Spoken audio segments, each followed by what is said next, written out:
The leaders of the world's strongest economies met in the British capital London on April the 2nd to find practical ways to rescue the world economy from the worst financial crisis in 6 decades and come up with ways to preventing its repetition.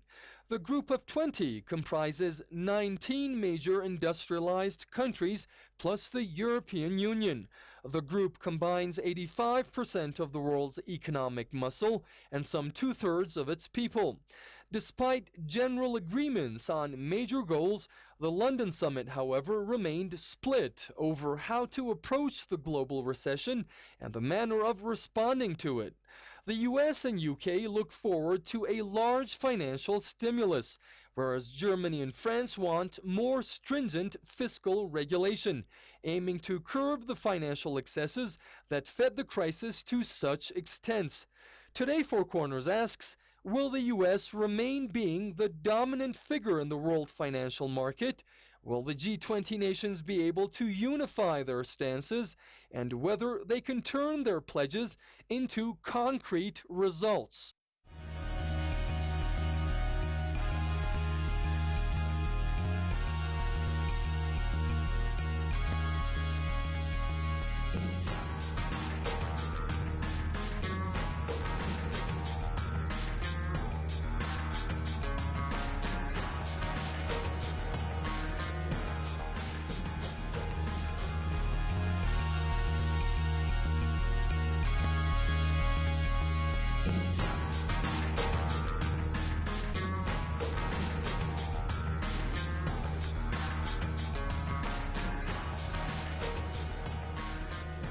Hi there, and welcome to this edition of Four Corners here on Press TV. It's a program dedicated to debating one of the crucial stories that could be affecting your world. My name is Zhubin Zarvan.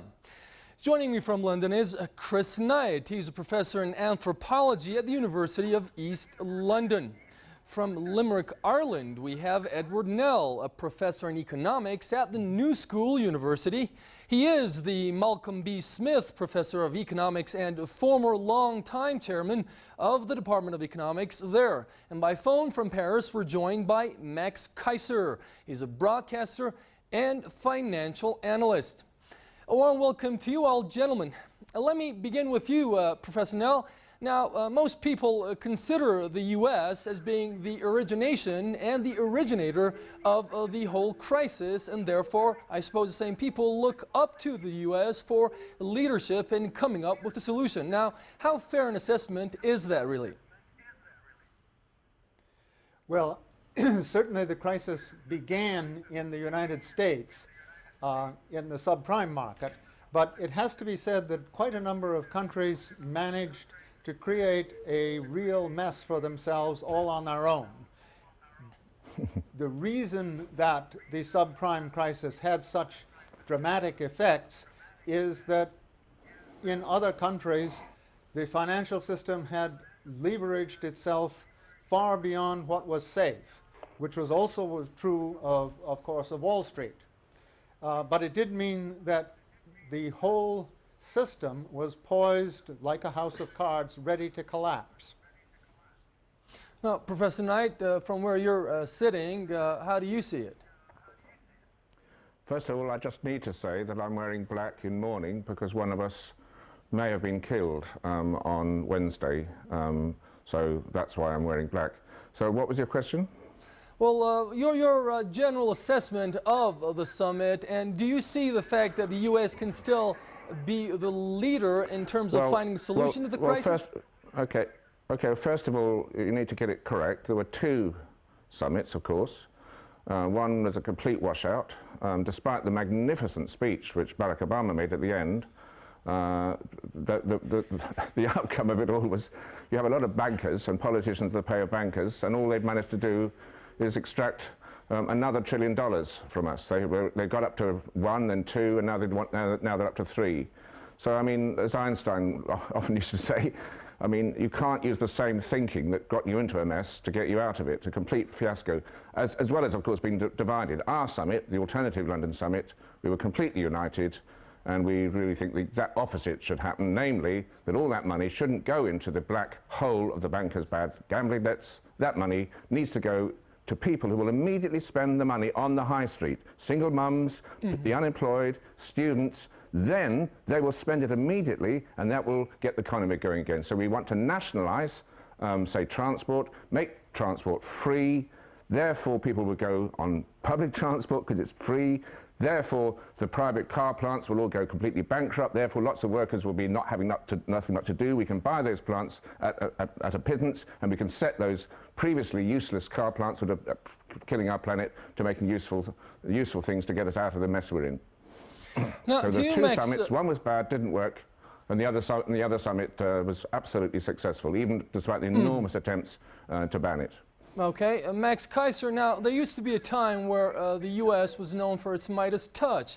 It no longer seems to be the case. Now, who at the present time, given the crisis and its enormity and magnitude, really is holding that magical wand?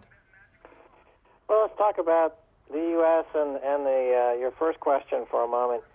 You know, the U.S. over the past 25 years in particular has been selling the world a lot of paper, a lot of bonds, and a lot of these collateralized debt obligations, a lot of the concoctions that come out of Wall Street, and the credit default swaps and other derivatives. And what we're finding is that this paper that Wall Street has sold the world is basically counterfeit paper. There's nothing behind it. It's absolutely bogus.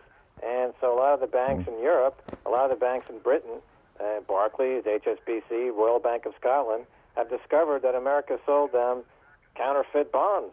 And this is the problem in banks all over the world. The reason America can get away with this is because the world runs on U.S. dollars. The U.S. dollar is the world reserve currency. So what happens is the U.S. will sell China or Europe some counterfeit bonds, and then when they come to collect the payment on these bonds, the U.S. simply prints up more dollars. So that's what de Gaulle called the extraordinary privilege of having the world reserve currency, and it gives the U.S. an ability to write checks it never has to cash. So the question is the world going to allow America to continue to flood the globe with counterfeit paper, counterfeit money? And I hope that the world finally wakes up and decides that they can do much better without the U.S. in the role of chief banker to the world.